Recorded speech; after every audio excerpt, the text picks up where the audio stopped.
No, qué bendición. Yo tratando de pensar en el Salmo, y si mal no recuerdo, ese es un Salmo el que cantó esta Gladys Hermoso, tan confortante, y ya no me dio tiempo, confieso, de buscarlo para decirles cuál era. Creo que es un Salmo, y ahora menos que todo yo me distraigo. Uno está tratando de concentrarse en las cosas de arriba y salen estas carnalidades. No, no, no, hermanos, es broma. Si no recuerdo el Salmo, pero es un Salmo hermoso y gracias a Dios porque podemos seguir adorando a nuestro Dios en esta mañana. Todo ser humano enfrentará al Señor, todo ser humano enfrentará al Señor Jesucristo como juez, tanto un creyente como un incrédulo. La diferencia es que el creyente lo enfrentará como juez en el tribunal de Cristo, en donde el Señor evaluará su vida para determinar qué recompensas le dará, qué capacidades le dará para glorificarlo por la eternidad. Pero de la misma manera, todos los incrédulos lo van a enfrentar como juez. Ellos, sin embargo, va a ser para enfrentar su ira. En algunos casos, su ira temporal y en otros casos, su ira eterna. Pero el punto es que todos vamos a enfrentar a Jesús como juez. De nuevo, para el cristiano no hay condenación, Romanos 8:1. No obstante, lo enfrentaremos como juez para evaluar nuestra vida, y para el incrédulo, todo aquel que muera sin Cristo lo enfrentará como juez. Va a enfrentar su ira en términos eternos. Y Pablo advierte a los atenienses, allá por el año 50 después de Cristo, acerca de esta inevitable realidad de que enfrentarán a Jesús como juez a menos de que se arrepientan. Eso es lo que estudiaremos el día de hoy al continuar con nuestro estudio de Hechos capítulo 17, versículos 22 al 31. Hechos 17, 22 al 31. Tenía toda la intención de terminar este texto hoy. Ya sé que vamos así como, ya llevamos aquí como 3 meses. Es un gran texto y podríamos hacerlo más breve. Ya estaba ahí diciéndoles a los pastores que estaba penado con la iglesia y con ellos porque nos estábamos tardando tanto, pero tratamos de acabar y hay tanto aquí, la verdad no creo que acabemos. Entonces, así que disfruten ustedes porque estamos realmente profundizando este gran sermón que Pablo predicó alrededor del año 50 allí en Atenas. Es un sermón tan rico y estamos exprimiéndolo. Y aquí en Hechos 17, regresamos al versículo 22, vamos a leer del versículo 22 al 31, para entrar específicamente a los versículos 30 y 31 el día de hoy y veremos hasta dónde llegamos. Hechos 17, versículo 22.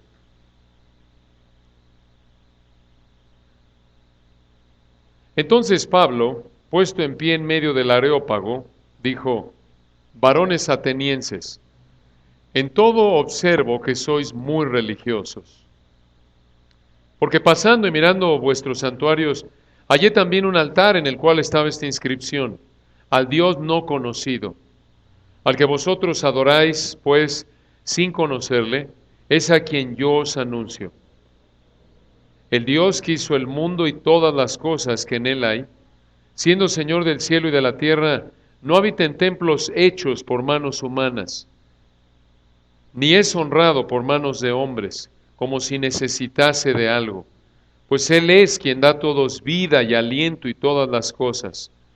Y de una sangre ha hecho todo el linaje de los hombres, para que habiten sobre toda la faz de la tierra, y les ha prefijado el orden de los tiempos y los límites de su habitación, para que busquen a Dios, si en alguna manera, palpando, puedan hallarle, aunque ciertamente no está lejos de cada uno de nosotros, porque en Él vivimos y nos movemos y somos, como algunos de vuestros propios poetas también han dicho, porque linaje suyo somos. Siendo pues linaje de Dios, no debemos pensar que la divinidad sea semejante a oro, o plata, o piedra, escultura de arte y de imaginación de hombres, pero Dios, habiendo pasado por alto los tiempos de esta ignorancia, ahora manda a todos los hombres en todo lugar que se arrepientan. Por cuanto ha establecido un día en el cual juzgará al mundo con justicia, por aquel varón a quien designó, dando fe a todos con haberle levantado de los muertos. ¡Qué sermón tan monumental! Recuerden que aquí está Pablo en Atenas, evangelizando esta ciudad sumamente idólatra. Y hemos dividido nuestro estudio de Hechos 17, versículos 16 hasta el 34, en 4 partes. Estamos estudiando 4 acciones clave que debes tomar para que evangelices a un idólatra. 4 acciones clave que debes tomar para que evangelices a un idólatra. Ya hemos explicado a detalle que por naturaleza todo ser humano sin Cristo es un idólatra. Y por lo tanto, otra manera de expresar lo que estamos estudiando es decir, 4 acciones clave que debes tomar para evangelizar a un inconverso, a alguien que no conoce a Cristo, a alguien que no ha nacido de nuevo, a alguien que no ha sido regenerado, a alguien que no ha venido con una fe arrepentida únicamente a Cristo, únicamente para encontrar salvación solo en Él. Ya vimos en primer lugar que para evangelizar a un idólatra, en primer lugar debes recordar la condición perdida del idólatra. Versículo 16, lo estudiamos a detalle. En segundo lugar, busca oportunidades para predicarle al idólatra. Versículos 17 al 21. En tercer lugar, predique el evangelio sin alteraciones al idólatra. Aquí nos encontramos en esta sección, versículos 22 al 31. Y recordarán que en esta sección hemos dicho que Pablo está presentando 4 características de Dios a esta audiencia en Atenas. Ya les dijo en los versículos 24 y 25 que Dios es el creador y sustentador. Lo acabamos de leer. Ya les dijo también en segundo lugar que Dios es el soberano en el versículo 26. Y ya les dijo también en los versículos 27 al 29, y entramos en profundidad a esto la semana pasada, que Dios es el Salvador. Y ahora en los versículos 30 al 31 les dice que Dios es el juez. Dios es el juez. Observen cómo lo presenta aquí Pablo. Hechos 17, versículo 30. Pero Dios. Una pausa ahí. ¿Por qué el contraste? Observen lo que les acaba de decir en el versículo 29. Siendo pues linaje de Dios, esto es descendencia de Dios. ¿En qué sentido somos descendencia de Dios? ¿En qué sentido somos hermanos en términos humanos? En el sentido de que versículo 26, de una sangre Dios ha hecho el linaje de todos los hombres para que habiten sobre toda la faz de la tierra. Versículo 29, siendo pues linaje de Dios, siendo creación de Dios, no debemos pensar, Pablo les dijo a los atenienses, que la divinidad, esto es que Dios, sea semejante a oro, plato, piedra, escultura de arte y de imaginación de hombres. Explicamos este detalle, le está diciendo, ¿cómo creen que el creador de la humanidad puede ser representado, puede ser una estatua como las múltiples estatuas que tenían allí en Atenas? Porque recuerdan que eran sumamente religiosos aquellos a quienes Pablo les está predicando. Lo vimos, recuerdan allí en el versículo 16. Mientras Pablo los esperaba en Atenas, su espíritu se enardecía viendo la ciudad entregada a la idolatría. ¿Cómo se veía esa idolatría? Versículo 22, lo acabamos de leer. Entonces Pablo, puesto en pie en medio del Areópago, allá a los pies del Partenón en Atenas, les dijo, varones atenienses, en todo observo que sois muy religiosos, porque pasando y mirando vuestros santuarios, sus templos, sus altares, hallé también un altar en el cual estaba esta inscripción, al Dios no conocido. Estos atenienses eran unos idólatras, y aún entre aquellos en su audiencia que eran filósofos, que no creían en representar a la divinidad o a deidades mediante estatuas, como explicamos. Recuerdan que ahí había en versículo 18 en la audiencia filósofos de los epicúreos y de los estoicos, y algunos de ellos estarían de acuerdo con Pablo en que Dios, un Dios, no se puede representar mediante una estatua. Sin embargo, ellos también eran idólatras porque se adoraban a sí mismos, su intelecto, su persona, sus ideas. Entonces Pablo les dice aquí en el versículo 29, No es posible. No es posible que si Dios nos creó, pensemos que Dios puede ser representado por estas estatuas. Estatuas de oro o plato, piedra, escultura de arte y de imaginación de hombres. No puede ser que representemos a Dios como el resultado de lo que se nos ocurre, es lo que les está diciendo. Versículo 30. Pero Dios, en contraste a su idolatría, muy importante ese pero ahí en el 30. Pero Dios, a pesar del versículo 29 de que ustedes atenienses son unos idólatras, Dios, versículo 30, habiendo pasado por alto los tiempos de esta ignorancia, una pausa ahí, ¿qué ignorancia? ¿A qué ignorancia se refiere? Bueno, a la ignorancia que ellos reflejaban en su altar al Dios no conocido. Lo acabamos de leer en el versículo 23.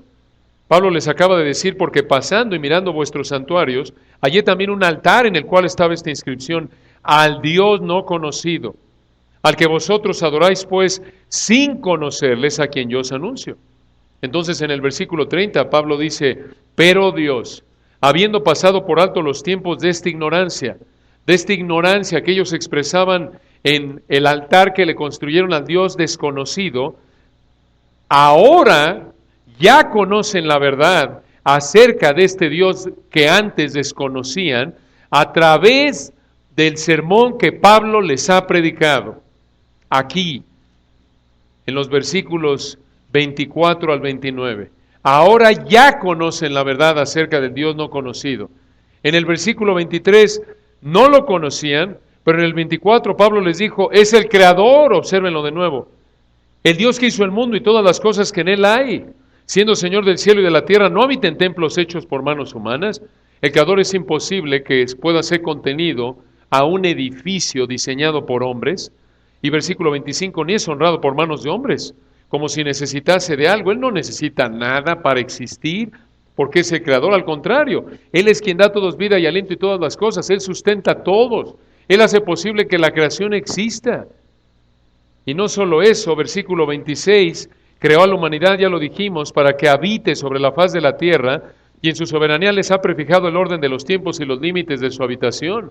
Esto es, Él decide quién vive, cuándo vive, dónde vive, por cuánto tiempo vive, con la intención de que versículo 27 lo busquen, y versículo 29 es obvio que no podemos pensar que se puede representar este Dios glorioso, majestuoso, mediante altares. Y versículo 30, Dios, habiendo pasado los tiempos de esta ignorancia, ya ahora estos atenienses conocen la verdad.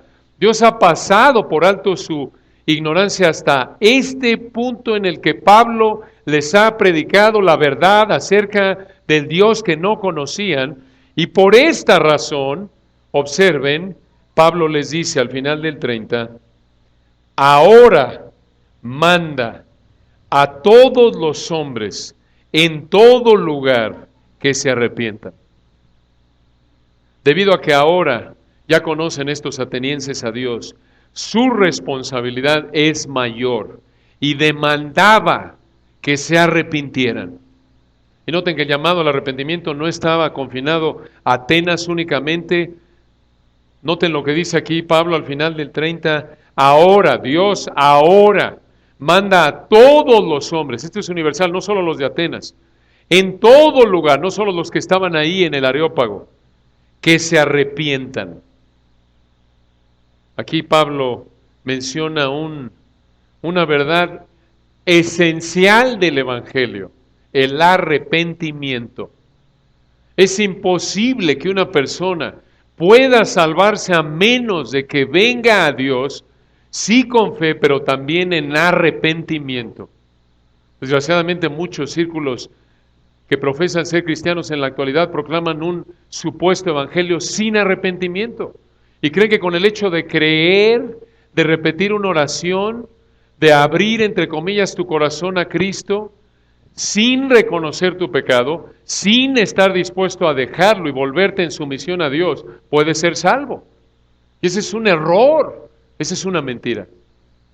El arrepentimiento, metanoia, traduce la palabra griega shuv en el hebreo, es la idea de dar un giro de 180 grados. Es de la idea de que estoy viviendo de esta manera y le doy la vuelta, me giro, dejo esto y me vuelvo a Dios para someterme a Él.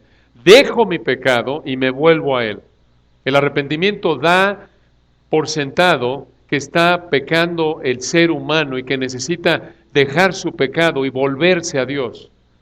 No puedes aferrarte a Dios y al pecado al mismo tiempo. Es imposible, necesitas dejar tu pecado y aferrarte a Cristo. Usando el lenguaje del Señor en Mateo 6, hablando de las riquezas, no podéis servir a dos señores, no puedes servir a dos amos. O tu amo es el pecado, o tu amo es el mundo y Satanás y el pecado, o tu amo es Cristo, Dios, su gloria. No puedes vivir de manera simultánea pecando y diciendo que sirves a Cristo. Se excluyen. Es imposible. Y cualquier persona que predique un evangelio sin arrepentimiento está predicando un evangelio falso. Y esto lo vemos a lo largo de las Escrituras. Desde el Antiguo Testamento lo vemos. Comenzando, por ejemplo, con Abraham. Si me acompañan a Josué 24, vamos a tomar un momento para hablar de el arrepentimiento. Y noten que está en toda la Biblia. Si van a Josué por un momento, observen en Josué capítulo 24 cómo vivía Abraham antes de que Dios lo salvara. Josué 24, versículo 1 y 2, y aquí ya se está despidiendo Josué del pueblo de Israel, allá por el 1405 antes de Cristo, y ya entraron a la tierra, no la han poseído de manera total, pero se está despidiendo y observen lo que les dice Josué a Israel. Esta es la segunda generación que salió del Éxodo. Recuerden que la primera murió en el desierto por su incredulidad. Y en Josué 24:1 leemos: reunió Josué a todas las tribus de Israel en Siquem y llamó a los ancianos de Israel, sus príncipes, sus jueces y sus oficiales, y se presentaron delante de Dios. Y dijo Josué a todo el pueblo, versículo 2, así dice Jehová, Dios de Israel: vuestros padres habitaron antiguamente al otro lado del río. Esto es Taré, padre de Abraham y de Nacor, y escuchen esto, y servían a dioses, ¿qué? Extraños. Abraham, como cualquier otro ser humano sin Dios, era un idólatra por naturaleza y lo expresaba en su adoración a sus dioses extraños. Hasta que, versículo 3, noten, dice Abraham, dice Dios hablando de Abraham, y yo tomé a vuestro padre Abraham del otro lado del río. Y continúa hablando. Recuerdan cuando Dios llamó a Abraham en Génesis 12 y Abraham creyó a Dios. Recuerdan en Génesis 17, recuerdan Génesis 17 cuando nos dice que creyó Abraham a Dios y le fue contado por justicia. En Génesis 15:6. Dios lo salvó mediante la fe, arrepentido únicamente, y esa fe se expresó en su obediencia a Dios.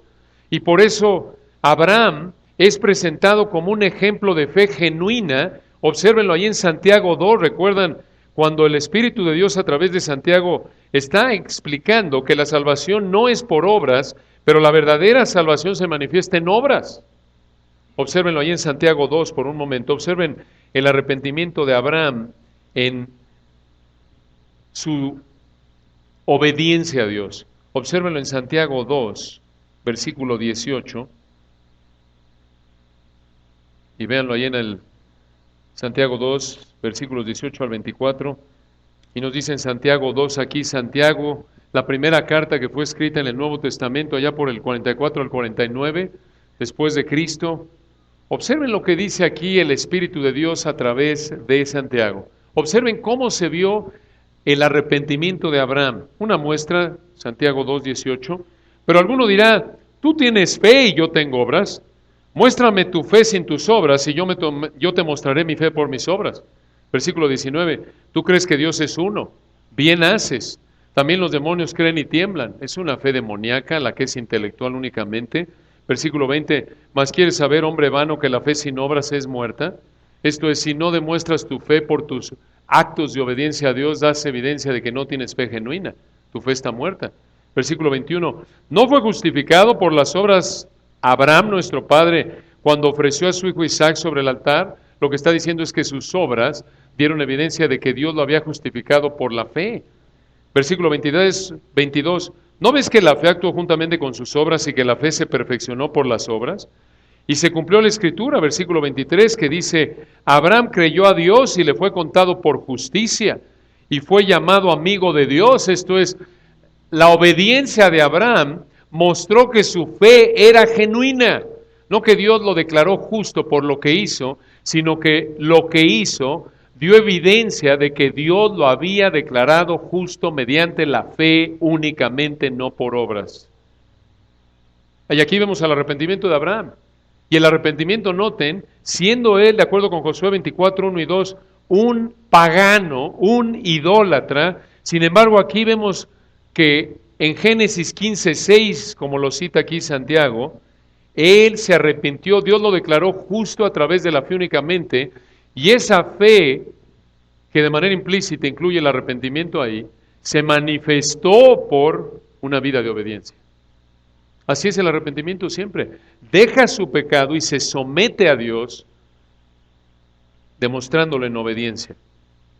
Así lo vemos con Abraham, lo vemos a lo largo de las Escrituras, por ejemplo en Isaías 55, acompáñenme allá atrás, Isaías 55, y aquí recuerden, encontramos en Isaías 55,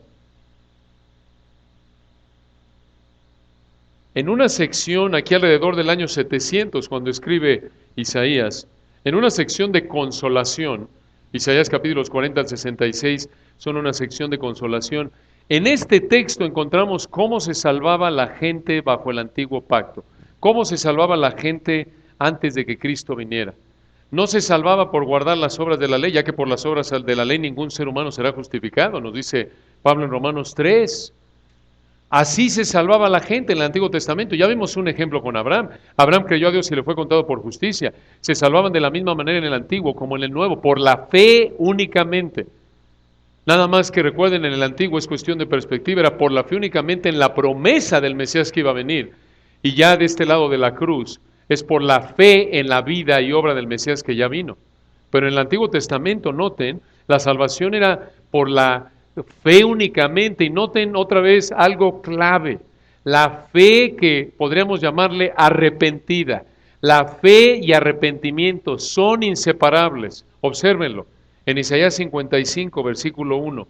De nuevo, en este contexto, Dios a través del profeta Isaías está confortando a su pueblo. Están viviendo en pecado, y recuerden de nuevo, muy importante recordar la fecha de Isaías. Isaías está profetizando alrededor del 700 al 681 antes de Cristo, es cuando se escribe, y está profetizando al reino del sur de Israel. Las dos tribus del sur están a punto de ser llevadas cautivas por Nabucodonosor, cerca en el 605, y capítulos 1 al 39 muestran condenación, lo que viene en contra de ellos por su pecado, y del 40 al 66 los conforta, y parte de ese consuelo es recordarles que Dios quiere salvarlos si ellos vienen con una fe arrepentida. Obsérvenlo en Isaías 55:1. A todos los sedientos, una pausa, esto es lenguaje figurado, no es que no han tomado agua, esto es sed espiritual, y la implicación aquí es que están conscientes de su pecado y que no pueden agradar a Dios por sí mismos. Entonces, tienen sed de justicia, tienen sed de aquello que solo Dios les puede proveer. Están cansados de su pecado, anhelan que Dios los declare justos. Y a ellos les dice, a los que, recuerden, estos son en términos de Lucas 5:32, no he venido a llamar a justos, sino a quienes, a pecadores al arrepentimiento. Los que están sanos no tienen necesidad de médico, esto es, los que creen que son buenos por sí mismos y que se ganan el cielo porque no son tan malos, para ellos no es la salvación, porque no se van a arrepentir, no reconocen su pecado. Sin embargo, a los que están enfermos, usando la analogía del Señor en Lucas 5, los que están conscientes de su pecado, que no pueden obedecer a Dios, que les es imposible conformarse a la ley y y a la naturaleza perfecta de Dios, a los que están conscientes de su pecado y anhelan el perdón de Dios, y anhelan la limpieza de Dios, y anhelan la salvación de Dios. Estos son los sedientos, les dice esto, Isaías 55:1, a todos los sedientos. Noten, son todos, no solo algunos. De nuevo, noten la gracia de Dios ofreciéndole a todos, sin importar trasfondo social, económico, racial, a todos los sedientos, venid a las aguas. Y los que no tienen dinero, venid, otra vez, los que no tienen recursos para ganarse la salvación. Observen, venid, comprad sin dinero y sin precio vino y leche. ¿Por qué gastáis, versículo 2, noten cómo está hablando de algo espiritual? ¿Por qué gastáis el dinero en lo que no es pan y vuestro trabajo en lo que no sacia? Oídme atentamente y comed del bien, y se deleitará vuestra alma, noten, vuestra alma con grosura. Noten, esto es espiritual. Versículo 3, noten, aquí le está diciendo, yo les ofrezco salvación, perdón. Reconozcan, vengan a mí, es lo que les está diciendo. Vean, versículo 3, inclinad vuestro oído y venid a mí, oíd y vivirá vuestra, ¿qué? Alma. Y haré con vosotros pacto eterno, las misericordias firmes a David. De nuevo, la audiencia original eran judíos, pero esto se puede aplicar desde el punto de vista de salvación a todos. Versículo 4, he aquí que yo lo di por testigo a los pueblos, por jefe y por maestro a las naciones. He aquí, versículo 5, llamarás a gente que no conociste, y gentes que no te conocieron correrán a ti por causa de Jehová tu Dios y del Santo de Israel que te ha honrado. Y escuchen, le sigue hablando, versículo 1, a los sedientos. Les dice en el versículo 6, buscad a Jehová mientras puede ser hallado, llamadle en tanto que está cercano. Hasta ahí alguno dirá, oye, pero aquí yo no veo arrepentimiento. Puedo ver que clamen a Dios, puedo ver que reconozcan su pecado en el 1, pero ¿dónde está el arrepentimiento aquí? Versículo 7. Probablemente la definición más clara y concisa del arrepentimiento en todas las Escrituras. Isaías 55:7. Recuerden, ¿a quién le está hablando Dios? A los que tienen sed, versículo 1. A los que quieren saciar su sed espiritual, a los que reconocen su pecado. Les dice en el 6, busquen a Jehová, versículo 7. Deje, ¿quién? El impío su camino, y el hombre inicuo sus pensamientos, y vuélvase a Jehová, el cual tendrá de él misericordia, y al Dios nuestro, el cual será amplio en perdonar. Noten qué impresionante realidad. Dios sí les ofrece, versículo 1, a los sedientos, a los que quieren comprar, esto es a los que reconocen su necesidad de salvación, Dios los quiere salvar, y les dice, versículo 6, búsquenme. Versículo 7, pero dejen que su pecado, deje el impío su camino, su vida de pecado, y el hombre inicuo sus pensamientos. Noten, este es un arrepentimiento genuino. No solo dejo de hacer algo, sino que aún lo más profundo de mi ser, mis pensamientos necesitan ser dejados. Me debo arrepentir de ellos. Este es un recordatorio de que Dios no solo se preocupa por la santidad externa, sino también por la santidad interna. Y noten, deje el impío, el inicuo, vuélvase a Jehová, déjalo y da un giro de 180 grados, esto es arrepentimiento, déjalo y vuélvete en obediencia a Dios, y entonces, noten, Él tendrá misericordia, y al Dios nuestro, el cual será amplio en perdonar. Noten, Dios aquí está condicionado la extensión de misericordia a través del perdón, ¿en qué? En el arrepentimiento. Necesitan arrepentirse. Algunos dirán, oye, pero ¿cómo es posible que Dios, si somos tan pecadores, pueda hacer eso con nosotros? ¿Cómo es posible que Dios, aunque, recuerden versículo 7, el impío y el inicuo, ¿qué merecen? Juicio. Sin embargo, Dios les ofrece, mira, yo te perdono si tú te arrepientes. ¿Cómo es posible que Dios haga esto? ¿Lo merecemos? No, aún el llamado al arrepentimiento es una expresión de su gracia, ¿no es cierto? De una muestra de amor que no merecemos. ¿Cómo es posible que Dios haga esto? Cuando lo que merecemos es el infierno, su ira, su juicio, porque somos inicuos, somos impíos. Esto quiere decir, pecadores, no nos conformamos con su estándar perfecto de santidad. ¿Cómo es posible que Dios muestra tal gracia? Versículo 6, versículo 8 nos da la respuesta. Porque mis pensamientos no son vuestros pensamientos, ni vuestros caminos mis caminos, dijo Jehová. Como son más altos los cielos que la tierra, así son mis caminos más altos que vuestros caminos, y mis pensamientos más que vuestros pensamientos. ¿Cuál es la respuesta ante la gracia de Dios mostrada en el versículo 7 al ofrecer perdón al ser humano que viene a Él en arrepentimiento cuando no lo merecemos? ¿Cuál es la respuesta? Versículos 8 y 9. No lo podemos entender.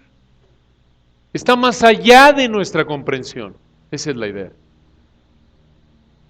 ¿Por qué? Porque nosotros, siendo pecadores, con una mente limitada, finita, cuando alguien peca, nuestra tendencia natural, evaluando desde el punto de vista humano, pecaminoso, es que el que peca, el culpable, merece que juicio, y es cierto desde el punto de vista de justicia, pero Dios no solo es justo, sino también es un Dios de gracia, una gracia incomprensible para el ser humano, como lo señalan aquí los versículos 8 y 9. Por eso no es sorprendente, recuerdan que Pablo, cuando está orando por los efesios, les dice cómo oraba Dios por los efesios, cuando les dice ahí en Efesios, recuerdan ustedes en el capítulo, les digo en un minuto porque lo olvidé, pero sí está aquí, ahí está, Efesios 3, escuchen esto. No es sorprendente que por eso Pablo dice lo siguiente, en Efesios 3, versículo 14, por esta causa doblo mis rodillas ante el Padre de nuestro Señor Jesucristo. Y noten versículo 16, ¿por qué está orando Dios? ¿Por qué está orando Pablo? ¿Qué le está pidiendo Pablo a Dios? Que les dé, versículo 16, a los efesios, conforme a las riquezas de su gloria. Versículo 16, el ser fortalecidos con poder en el hombre interior por su espíritu.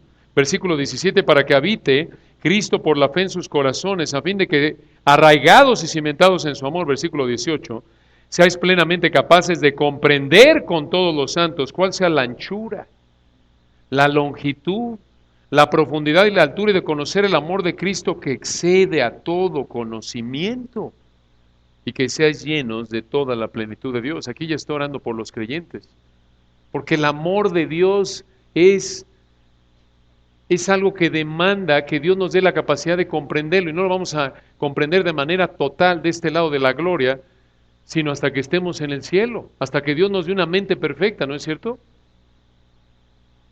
Sin embargo, otra vez, el arrepentimiento está desde el Antiguo Testamento, es parte integral, note, no es algo nuevo, otra vez no es algo que estaba bajo el Antiguo Pacto, estaba bajo el Antiguo Pacto sí, pero aún como una expresión de gracia, como lo vemos aquí en Isaías 55, 1 al 9, y llegando al Nuevo Testamento, vayan a Mateo 3, seguimos rastreando brevemente cómo el arrepentimiento siempre ha sido una parte esencial del llamado de Dios a la humanidad a acercarse a Él.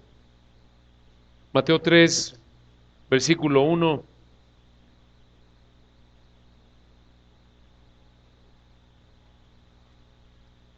Mateo 3, versículo 1, recuerdan aquí Juan el Bautista tenía era 6 meses mayor que el Señor.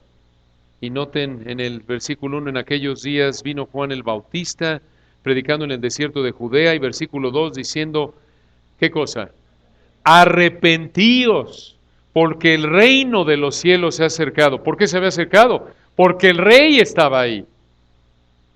Pues, versículo 3, este es aquel de quien habló el profeta Isaías, esto es Juan, cuando dijo, voz del que clama el desierto, preparad el camino del Señor, enderezad sus sendas.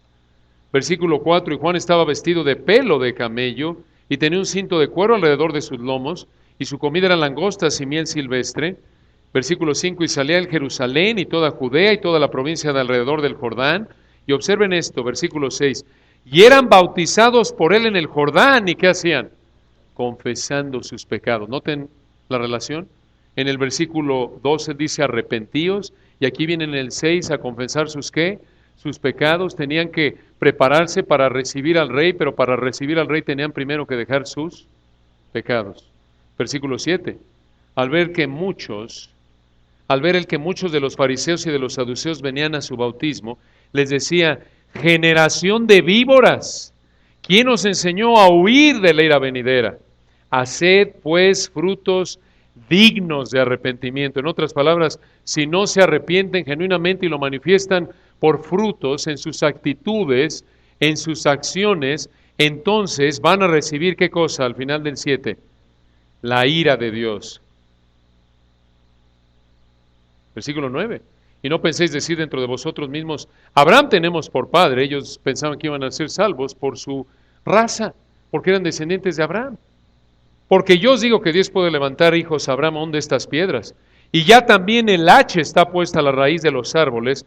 Por tanto, todo árbol que no da buen fruto es cortado y echado en el fuego.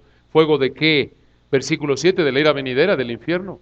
En otras palabras, si no se arrepienten, aunque ustedes son la élite espiritual, ustedes, versículo 7, fariseos y saduceos, aunque ustedes son la élite religiosa del judaísmo de la época, Juan les dice: a menos de que se arrepientan, a menos de que confiesen su pecado, versículo 6, a menos de que dejen su pecado, a menos de que se arrepientan y lo muestren por frutos dignos de arrepentimiento en el 8, ustedes van a ser objeto de la ira ¿de quién?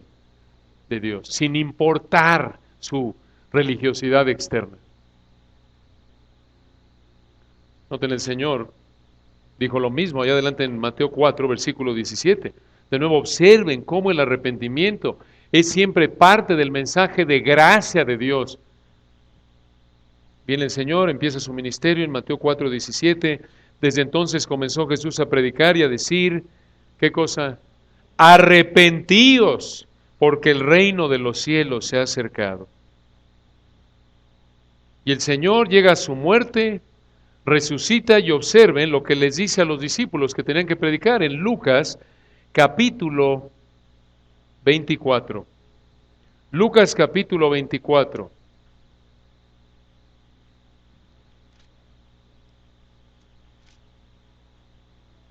Él ya resucitó, recuerdan ustedes aquí, y en el 24:45, entonces les abrió el entendimiento para que comprendiesen las Escrituras, y les dijo, y aquí está el único pasaje en los Evangelios que nos presenta el contenido de la predicación de la Gran Comisión.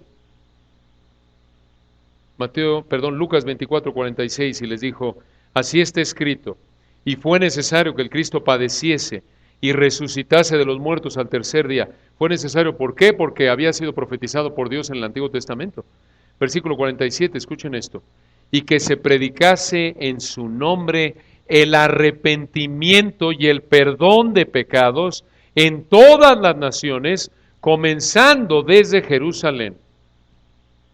Este es el mensaje que Jesús les mandó predicar a los discípulos, y de ahí a todo cristiano a lo largo de la historia.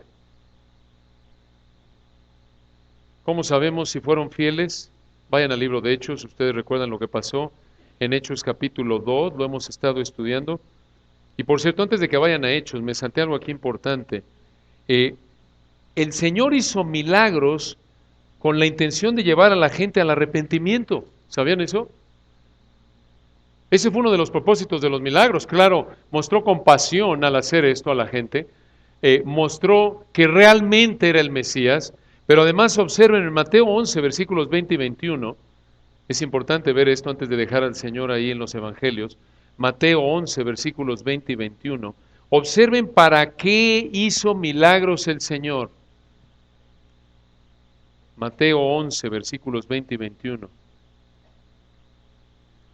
Entonces comenzó a reconvenir a las ciudades en las cuales había hecho muchos de sus milagros, porque no se habían arrepentido. Y lo reitera diciendo, versículo 21, ¡ay de ti, Corazín! ¡Ay de ti, Betsaida!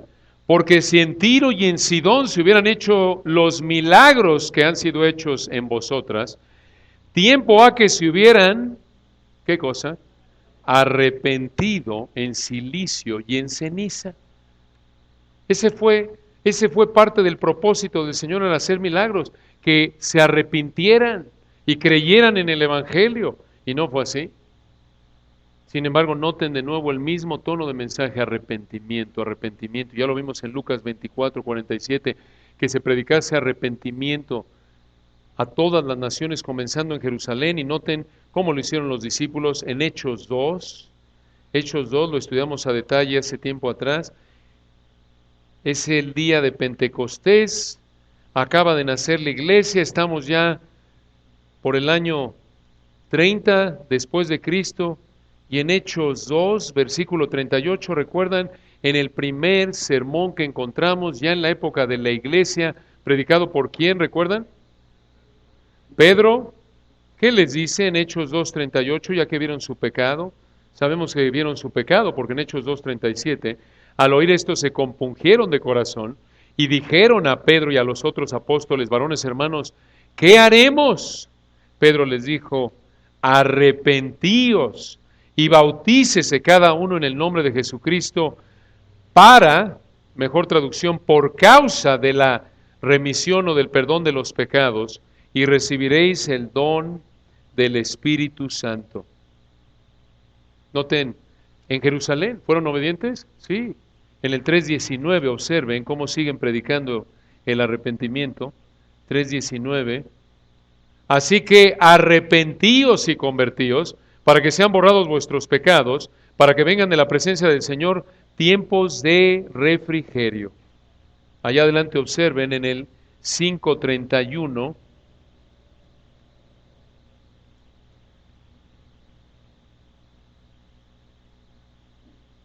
A este Dios ha exaltado con su diestra por príncipe y salvador, para dar a Israel arrepentimiento, ¿y qué cosa? Perdón de pecados. 8:22, obsérvenlo, lo hemos visto, estamos repasando otra vez. El punto es que vean cómo el arrepentimiento es una parte integral del mensaje del Evangelio. En el 8:22, arrepiéntete, le dice aquí Felipe a Simón, aquí los apóstoles, Pedro le dice en Hechos 8:22, arrepiéntete pues de esta tu maldad. Y vean el 11:18, y esto nos va a llevar de regreso a donde estábamos. 11:18, recordarán que estudiamos esto a detalle. Algunos llegan a decir: oye, pero predicar arrepentimiento como una condición para salvación es predicar una salvación por obras. Y eso no es lo que enseña la Biblia, ya lo vimos, lo predicó Dios, lo estableció desde el Antiguo Testamento, que para llegar a Él tenían que venir con arrepentimiento. Y en Hechos 11:18, noten, esta es la conclusión de los que están oyendo a Pedro después de que les explicó lo que pasó con Cornelio. Y esta es la conclusión en Hechos 11:18. Entonces, oídas estas cosas, callaron y glorificaron a Dios diciendo, mucha atención, de manera que también a los gentiles ha dado Dios arrepentimiento para vida. Escuchen, hermanos, el arrepentimiento no es una obra humana, sino una obra que divina. Es un regalo de Dios, igual que lo es la fe. Por gracia, recuerden Efesios 2:8, sois salvos por medio de la fe, y esto no de vosotros, pues es que don de Dios, regalo de Dios. La fe y todo lo que la salvación involucra es un regalo de Dios. Eso no anula la responsabilidad humana, y por eso vemos a lo largo de las Escrituras este llamado al arrepentimiento y fe. Y lo mismo vemos aquí con Pablo en Hechos 17. Regresen a nuestro texto. Hechos 17, versículo 30. Pero Dios, a pesar de la idolatría, de su idolatría atenienses, Pablo les dice, pero Dios, habiendo pasado por alto los tiempos de esta ignorancia, ahora manda a todos los hombres en todo lugar. Esto es atemporal, esto es universal, manda a todos los hombres en todo lugar que se arrepientan. Al decirles que Dios les manda que se arrepientan, les está diciendo que dejen sus dioses falsos, muertos, y se vuelvan en fe al Dios verdadero, el creador, sustentador, soberano, de quien acaban de escuchar.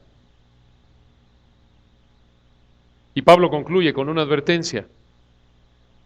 El Dios verdadero no solo es el creador, el sustentador, el soberano, sino también es el juez. Y si no se arrepienten, Pablo les dice, los va a juzgar. Obsérvenlo ahí en el versículo 31. En el 30 les dice, noten la conexión ahí al final. Ahora manda a todos los hombres en todo lugar que se arrepientan, por cuanto ha establecido un día en el cual juzgará al mundo con justicia. En otras palabras, la única manera de evitar el juicio de Dios, atenienses, versículo 30, es haciendo ¿qué? Arrepintiéndose. Versículo 31, por cuanto ha establecido un día en el cual juzgará al mundo con justicia. Por aquel, y noten, ¿quién va a ser el juez? ¿A través de quién Dios va a juzgar al mundo? Versículo 31, por aquel varón a quien designó, dando fe a todos con haberle levantado de los muertos. ¿Qué está diciendo aquí Pablo?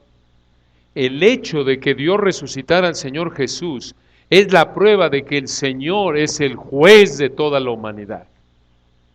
¡Qué declaración! Y esto reitera lo que el Señor dijo en Juan 5 acerca de sí mismo, ¿recuerdan? Acompáñenme ahí por un momento.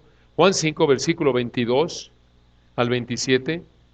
Aquí se establece el fundamento, desde el punto de vista del Señor en los Evangelios, para lo que Pablo predica en Hechos 17, 31. Juan 5, versículo 22.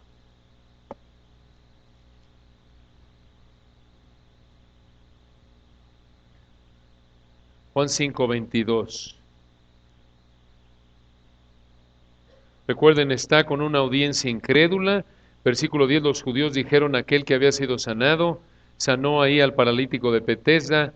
Y en Juan 5, 10 dijo, es día de reposo, no te es lícito llevar tu lecho. Lo sanó.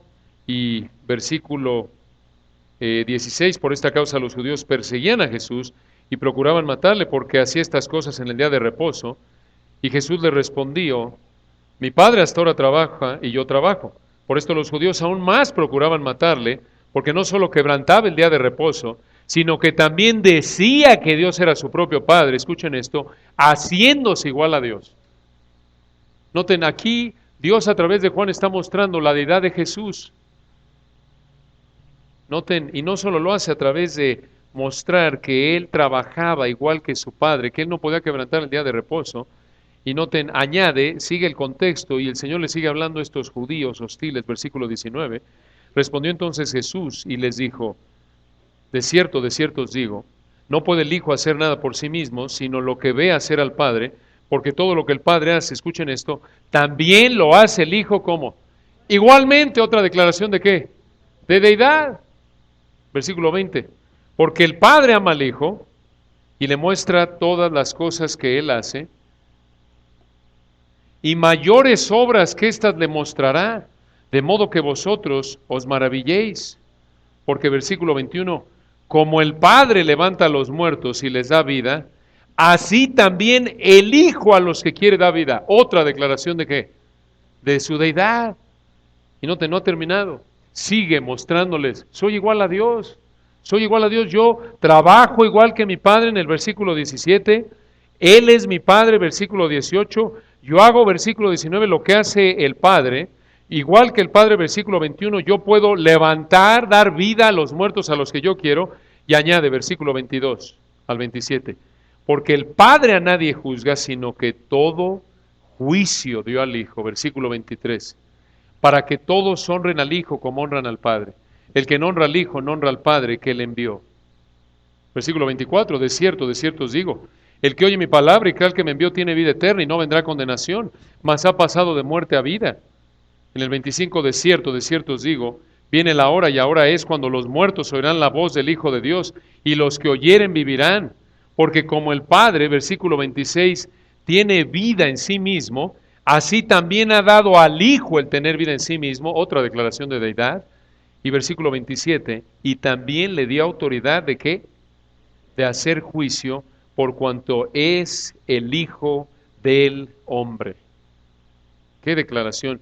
Y el Hijo del Hombre aquí prende, por así decirlo, una luz de identificación con Daniel 7, 13 y 14, y la intención de esto era mostrarles cómo el Hijo juzga, y vamos a regresar la semana que entra para mostrarles esto.